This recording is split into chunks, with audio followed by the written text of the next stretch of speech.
કે brokerage house હોય એ લોકો એકદમ ડિટેલમાં એનાલિસિસ કરીને કહેતા હોય છે, એટલે હંમેશા સાચું પણ પડતું હોય છે. તો એવી જ રીતે ગયા અઠવાડિયે 2 રિપોર્ટ આવેલા. એક આવેલું જેફરીઝનું. હવે જેફરીઝના રિપોર્ટમાં અમુક સ્ટોકને રિકમેન્ડ કરી છે. એમણે તો એવું કીધું છે કે આવતા વર્ષે નિફ્ટી પહોંચી જશે 26,600ના લેવલે, એટલે સારું પહોંચી જાય તો. અને એમના હિસાબે કે આ જે નિફ્ટી વધશે તો એમાં અમુક લાર્જ કેપ છે જેમાં સારા પ્રમાણમાં વધારો થઈ શકે. તો એમણે જે શેરની ભલામણ કરી છે એમાં એક છે આઈસીઆઈસીઆઈ બેંક, 1550 ટાર્ગેટ ભાવ આપ્યો છે. એક્સિસ બેંકનો 1500 આપ્યો છે. સ્ટેટ બેંક ઓફ ઇન્ડિયાનો 1030, ભારતીય એરટેલનો 1920, જેએસડબલ્યુ એનર્જીનો ટાર્ગેટ ભાવ 860, પછી ટીવીએસ મોટરનો 3270, કોલ ઇન્ડિયાનો 570, ગોદરેજ પ્રોપર્ટીઝનો 3750 અને સન ફાર્માનો 2150 ટાર્ગેટ ભાવ આપ્યો છે એમણે. એમનું માનવું છે કે આ બધા શેરમાં તેજી રહેશે. ડિસ્ક્રિપ્શનમાં હું મૂકું જ છું, એટલે તમારે વિડીયો ઘડી ઘડી જોવો ના પડે.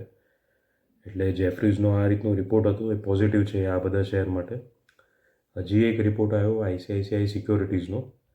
એમને પણ રિપોર્ટમાં એવો અંદાજ આપ્યો છે કે આવતા વર્ષના એન્ડ સુધીમાં નિફ્ટી 26,300ના લેવલે હશે. અને એમનું એવું માનવું છે કે આ તેજીમાં LNT, NTPC, JSW energy, Ambuja cements, Tata power, GAIL, Jindal steel, BHEL, solar industries, HPCL અને નવીન ફ્લોરાઇનનો ફાળો સારો એવો હશે. એટલે એમના માટે આ બધા શેર માટે પોઝિટિવ છે. એટલે આ બધા શેર તમે ધ્યાન રાખજો. જો લોંગ ટર્મના હિસાબે તમારે અમુક પોર્ટફોલિયોમાં ચેન્જીસ કરવો હોય તો આ બધા શેર્સ છે.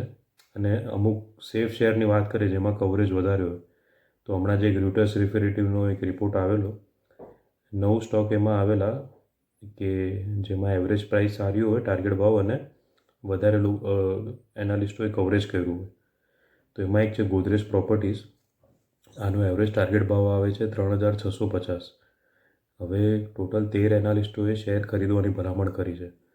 એક એનાલિસ્ટે હોલ્ડ કરવાને અને 3 વેચી દેવા કીધું છે. એટલે 13 લોકોએ કીધું મોનોપોલી આની કહી શકાય. એચડીએફસી લાઈફ માટે એવરેજ ટાર્ગેટ ભાવ આવે છે 810. 25 એનાલિસ્ટોએ કીધું છે કે શેર ખરીદો. 5 એનાલિસ્ટોએ હોલ્ડ કરવાની ભલામણ કરી છે અને એકે વેચી દેવાની. આવી જ રીતે પીએનબી હાઉસિંગ ફાઇનાન્સ, આમનું 1200 રૂપિયા આવી રહ્યું છે એવરેજ ટાર્ગેટ ભાવ. 8 એનાલિસ્ટોએ ખરીદવા કીધું છે અને એક એનાલિસ્ટે વેચવા અને હોલ્ડ કરવા. મેક્સ ફાઇનાન્શિયલ સર્વિસ, આમનો 1420 ટાર્ગેટ ભાવ. 16 એનાલિસ્ટો બુલિશ છે. 2 લોકોએ હોલ્ડ કરવા કીધું છે અને વેચવાનું તો કોઈ કીધું નથી. આઇનોક્સ વિન્ડ માટે 245 છે ટાર્ગેટ ભાવ.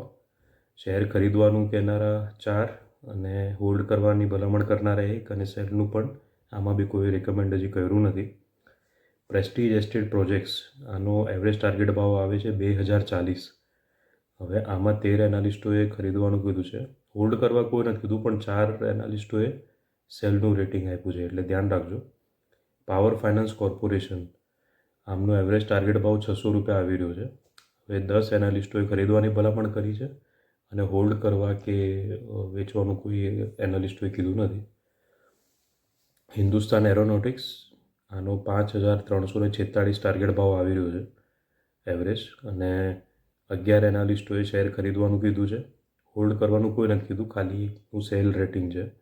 અને છેલ્લે અંબર એન્ટરપ્રાઇઝિસ ઇન્ડિયા, આમનો એવરેજ ટાર્ગેટ ભાવ આવી રહ્યો છે 6675.